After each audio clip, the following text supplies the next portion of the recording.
नमस्कार, खबर में आपका स्वागत है। मैं हूं मीनू सिंह।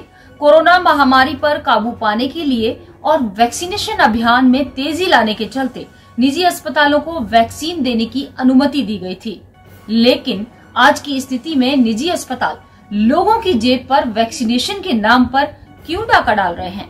आइए देखते हैं क्या है सच्चाई। देश में कोरोना कहर पर काबू पाने के लिए वैक्सीनेशन अभियान पर जोर देने की कवायद चल रही है, लेकिन वैक्सीन की कमी से इस अभियान पर असर पड़ रहा है। वैक्सीन की प्रक्रिया को तेज करने के लिए निजी अस्पतालों को भी वैक्सीन देने की छूट दे दी गई, लेकिन वैक्सीन की कीमत इतनी ऊंची है कि ज्यादातर आम लोग निजी अस्पतालों में वैक्सीन लगवाने से कतरा रहे हैं। शुरुआत में केंद्र सरकार 150 रुपए प्रति डोज के हिसाब से दोनों देशी कंपनियों की वैक्सीन कोविशील्ड और कोवैक्सीन को खरीद रही थी और इसे सरकारी और निजी अस्पतालों को भी दे रही थी।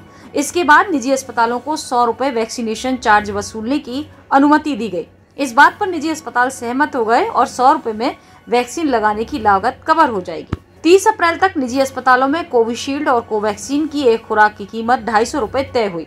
इसमें 150 रुपए में केंद्र सरकार वैक्सीन निजी अस्पतालों को देती थी और 100 रुपए सेवा शुल्क वसूलने की अनुमति दी गई थी। इसके बाद निजी अस्पताल सीधे वैक्सीन निर्माताओं से वैक्सीन खरीदने लगे। 1 मई को अस्पताल को कोविशील्ड की एक खुराक 600 रुपए में मिली। इस पर 5% GST और सेवा शुल्क लगाकर 800 से 900 रुपए तक की लागत आई, लेकिन अब कोवैक्सीन की कीमत अस्पताल 1200 रुपए लोगों से वसूल रहे हैं। अस्पतालों का कहना है कि कोवैक्सीन उसे कंपनी से 1200 रुपए में मिल रही है। GST और सेवा शुल्क मिलाकर लोगों को इसे 1400 रुपए में बेचा जा रहा है, यानी एक व्यक्ति को वैक्सीन की दोनों खुराक लेने में कम से कम 2000 रुपए खर्च करने पड़ेंगे।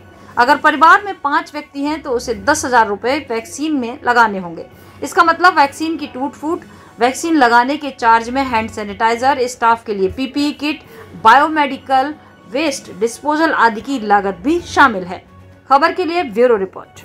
तो देखा आपने, निजी अस्पतालों की अपनी एक अलग कहानी है, लेकिन इन सब के बीच आखिर आम इंसान क्या करे?